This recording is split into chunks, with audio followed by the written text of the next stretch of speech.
kandi byose dushime Imana ku gahunda nziza yateguye ndetse tuyishimire kubw'abana beza yaduhaye. Bino ni ibintu by'agaciro. Iyo mbonye abana bacu bahagarara imbere gutya bakatubera gahunda nk'uku nguku, rwose mba numva dufite ejo hazaza heza. Imana ikomeze kubaha umugisha kandi Imana ikomeze kubakomereza impano. Aba bana bacu bambaye neza kugira ngo murabibona, ariko nabonyemo abandi bana nsanga mbona uniform ariko bataje bazambaye, sinzi niba byibagiwe, ariko hari abana nagiye mbonamo basanga uniform ariko batazambaye. Ngira ngo nibutse ababyeyi babo igihe dufite umunsi nk'uyu bajye bazirikana, kugira ngo hari ukuntu umwana abona abandi bana bambaye uniform ariko watayambaye kumva ntabwo ari byiza kuri we. Ni byiza rero ko nkatwe nk'ababyeyi tubizirikana, kuko rimwe na rimwe n'abana barabyibagirwa. Badukoreye neza rero, Imana ibahe umugisha. Ndetse kubw'iyo mpamvu bazi gusoma neza, twabategurira rero impano y'ibyigisho kugira ngo n'ubundi bakomeze kwimenyereza gusoma kurenza uko basomaga. Ndagira ngo umuyobozi wabo yegere hino umuhe utwigisho tw'abana, n'ubundi abana akomeze kubakangurira gusoma kurenza uko babikoraga. Imana ibahe umugisha.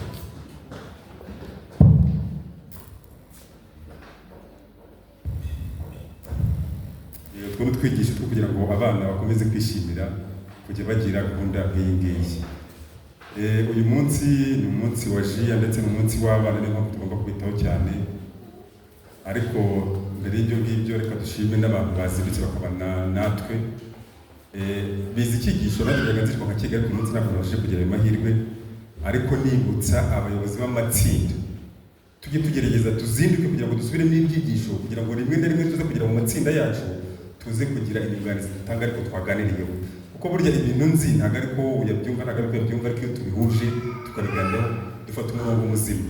Ubwo rero umuntu wese w'umuyobozi w'itsinda, ariko si we wenyine, n'undi muntu wese ubyifuza kugira ngo ajye icyigisho gisobanukirwe neza, ayagerageza kuzirika kugira ngo dufatanye mu byigisho. Nshimira n'abayobozi badufashije kwiga, batubwiye uburyo, umuyobozi yatubwiye uburyo tugomba kujya tubana na bagenzi bacu kandi tutagira gahunda yo kunegurana.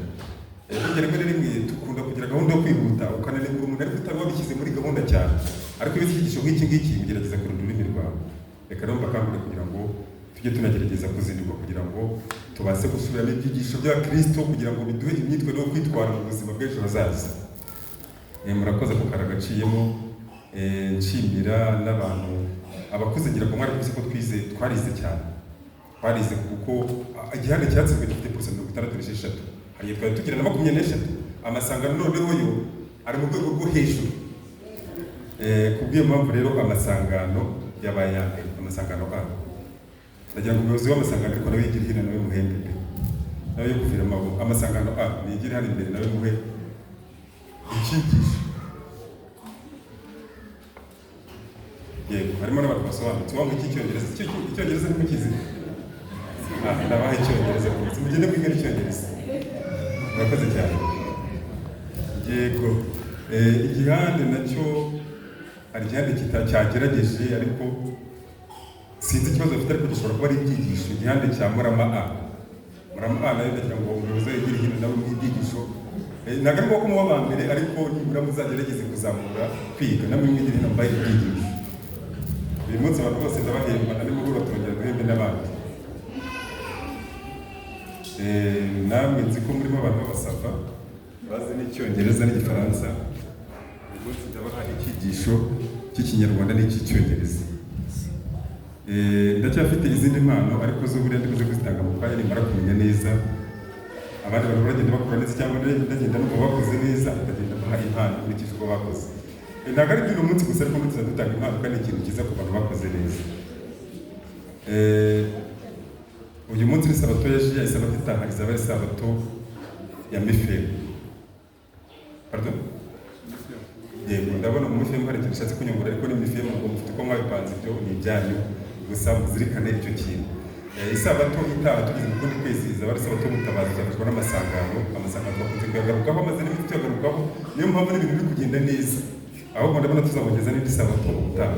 Isabato ya kabiri izaba ari Sabato y'umuryango, umuyobozi w'igice cy'umuryango abize kutubwira gahunda uko iteye izaba iteye. Isabato ya gatatu izaba ari Sabato ya jiya, bazagaruka nk'uko nguko. Reka rero Imana ikomeze kuduhana umugisha. Ariko hari itangazo ntabonye, itangazo ry'abantu badufasha mu byizi ko noneho ntacyo isengesho wari uzi kugitangira.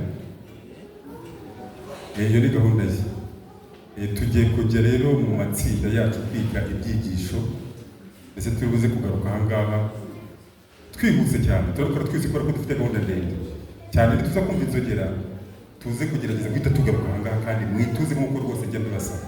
Reka rero tujye gukora iyo gahunda, dukomeze kuganira no gutura n'utundi, mari dukomeze kuganira mu buzima bwacu.